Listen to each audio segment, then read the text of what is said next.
नमस्कार दोस्तों। इसी साल 28 मार्च को पूर्व विधायक माफिया डॉन मुख्तार अंसारी की मौत हो गई। उनके परिजनों ने आरोप लगाया कि उनकी मौत स्लो पॉइजन यानी धीमा जहर देने की वजह से हुई।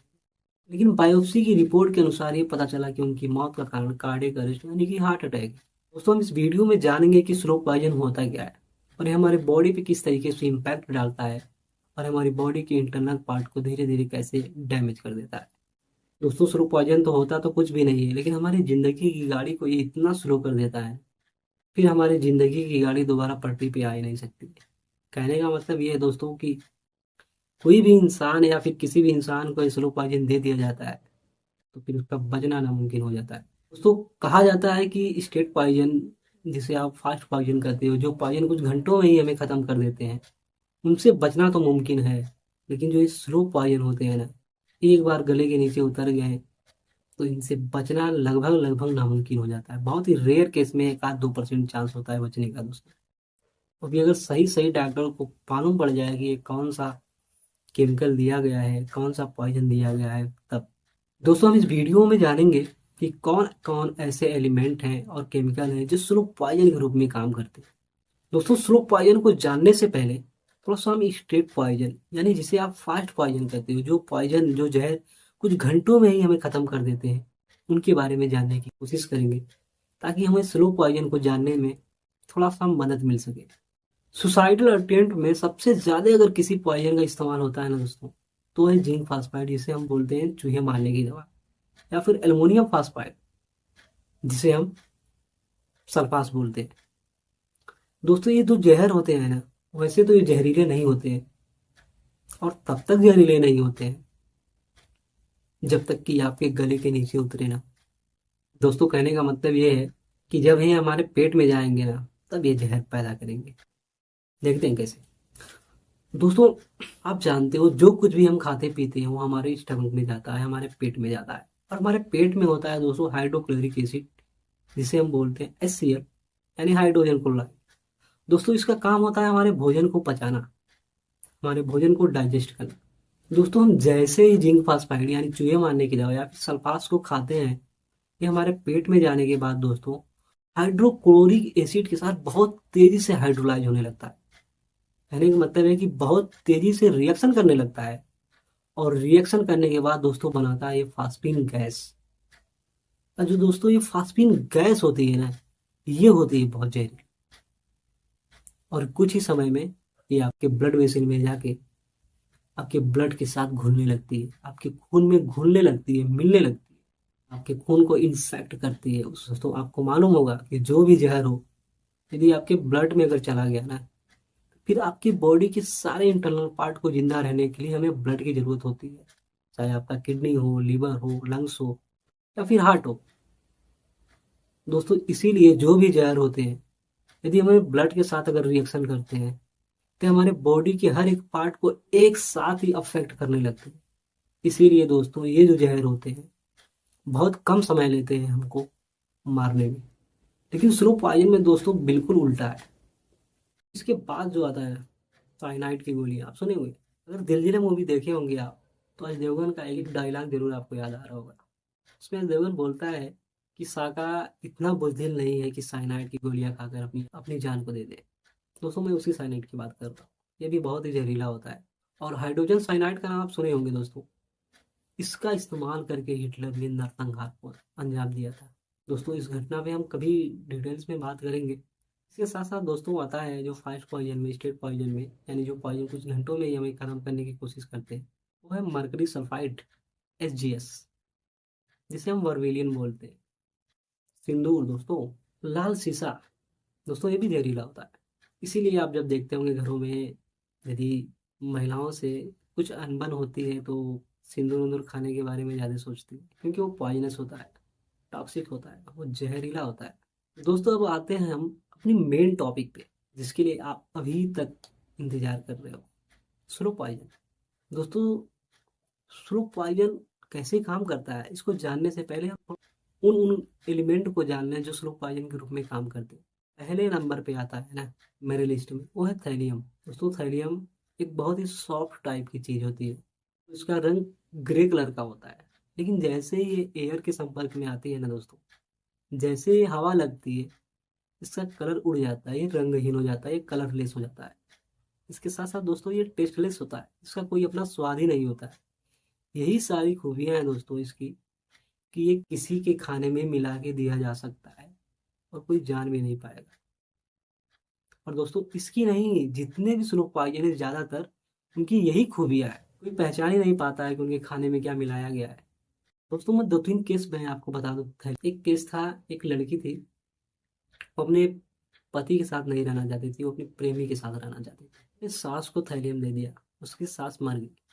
उसने प्लान किया था कि वो सबको धीरे धीरे देगी, पहले ही किसी और को देती। उसकी ननद को शक हुआ, उसने कंप्लेन की, वो पकड़ी गई। एक दिल्ली का बड़ा फेमस केस है दोस्तों। एक आदमी था, वो अपनी पत्नी समेत ससुराल के 4 लोगों को थैलियम दे दिया। एक दिन वो फिश कड़ी बना कर ले गया, उसमें थैलियम मिला और सबको दिया। और उसकी पत्नी समेत दोस्तों ससुराल के 3 लोगों की मौत भी हो गई, उसका ससुर बच गया था। मौत में शामिल उसकी पत्नी थी, उसकी साली थी, उसकी सास थी। उसका ससुर किसी न किसी तरीके से बच गया। फिर उसे शक हुआ कि सारे के सारे परिवार वाले एक तरीके से बीमार पड़े और चले गए। ये जो शख्स है इसको कुछ नहीं हुआ अभी तक। तो दोस्तों उसने कंप्लेन किया, पकड़ा गया। दोस्तों जल्दी, 1-1.5 महीने का केस है, उड़ीसा का। एक लड़का था, वो अपने बड़े भाई को दे दिया। वो कौन सा पॉइजन दिया वो बताया नहीं, लेकिन मुझे लगता है कि वो थैलियम ही होगा, क्योंकि बहुत ही आसानी से वो मिल जाता है बाजार में, इसकी वजह से। बाकी और जितने स्लो पॉइजन है वो जल्दी मिलते नहीं इंडिया में। वो इसलिए दिया था छोटा भाई अपने बड़े भाई को, क्योंकि उसका बड़ा भाई थोड़ा सा स्ट्रिक्ट था। वो बार बार उसे स्टडी पे, पढ़ाई करने के लिए फोकस करता था, करियर बनाने के लिए फोकस करता था। लेकिन वो मस्ती करता था अभी, तो उसे ये सब सारी बातें उसे बुरी लगती थी। फिर उसने एकदम से उससे किनारा करने का फैसला कर लिया। वेंटिलेटर पे था उसका बड़ा भाई, तो अस्पताल से कॉल किया था उसके यहाँ कि बता दे कि वो कौन सा पॉइजन दिया है, ताकि डॉक्टरों को पता चल जाए। लेकिन उसने बताया नहीं, बहुत गिड़ गया। लेकिन ये सारी की सारी बातें वो रिकॉर्ड कर रहा था उसके मरने के बाद। ये सारी की सारी रिकॉर्डिंग उसके घर वाले देखे, तो फिर जो हुआ तो हुआ। दोस्तों दूसरे नंबर पे मेरे लिस्ट में आता है ना स्लो पॉइजन, उसका नाम पोलोनियम 210। दोस्तों इसकी खोज मैडम मैरी क्यूरी ने की थी। सिंगल वुमेन साइंटिस्ट है जिसने किसी भी एलिमेंट की खोज की थी दोस्तों। बाकी तो बाकी सारे के सारे पुरुष ही हैं दोस्तों। ये इतना खतरनाक है ना, इसकी वजह से उनकी खुद की बेटी भी नहीं बच पाई थी। पोलोनियम 210 दुनिया का सबसे खतरनाक जहर है। इसकी 1 ग्राम की मात्रा लाखों लोगों को मौत की नींद सुला सकता है। तो पोलोनियम 202 एक रेडियो एक्टिव एलिमेंट है। इसका रेडिएशन इतना खतरनाक होता है कि आपकी बॉडी पे पूरा असर नहीं करता है, ये आपकी इम्यून सिस्टम को तबाह कर देता है। और इस कदर तबाह करता है दोस्तों कि आपकी बॉडी की एंटीबॉडी जो होती है ना, वो जुकाम से भी लड़ने लायक नहीं रहती। इस नंबर पे तीसरे लिस्ट में दोस्तों मेरे बोtulinum टॉक्सिन है। दोस्तों ये भी बहुत ही जहरीला एलिमेंट होता है। अगर इसे खुले में छोड़ दिया जाए और आपके बॉडी में कहीं भी घाव लगी है, कहीं भी, तो ये घाव के माध्यम से आपके बॉडी में एंटर कर जाता है। और सही वक्त पे इलाज ना हो तो ये आपकी जान भी ले सकता है। दोस्तों इसकी खूबी तो इतनी है, लेकिन ये बहुत ही खतरनाक होता है। समझ रहे हैं, बिना खाए हुए भी आपकी बॉडी में जा सकता है यदि कहीं भी घाव है। और चौथे नंबर पे दोस्तों, जिसे हम जहरों का राजा बोलते हैं, आर्सेनिक। नाइट्रोजन फैमिली का मेंबर है दोस्तों। आपने केमिस्ट्री पढ़ी होगी, थोड़ा बहुत जरूर आपको याद आ रहा होगा। मैं उसी आर्सेनिक की बात कर रहा हूँ। इसका इस्तेमाल करके दोस्तों नेपोलियन बोनापार्टा, साइमन बेलिवर, इंग्लैंड के राजा किंग्स जार्ज थर्ड ने अपनी जान दे दी थी।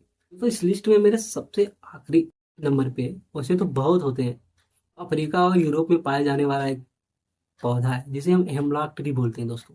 महान दार्शनिक सोक्रेटिस, जिसे आप सुकरात बोलते हो, इसी का इस्तेमाल करके अपनी जान दे दी दोस्तों। एक स्लो पॉइजन के रूप में काम करता है।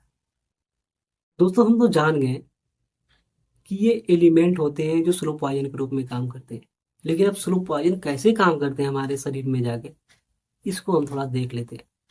दोस्तों इनका जो सबसे पहला काम होता है ना, ये आपके नर्व सिस्टम पे अटैक करते हैं, आपके सोचने समझने की क्षमता को एक छीन लेते हैं।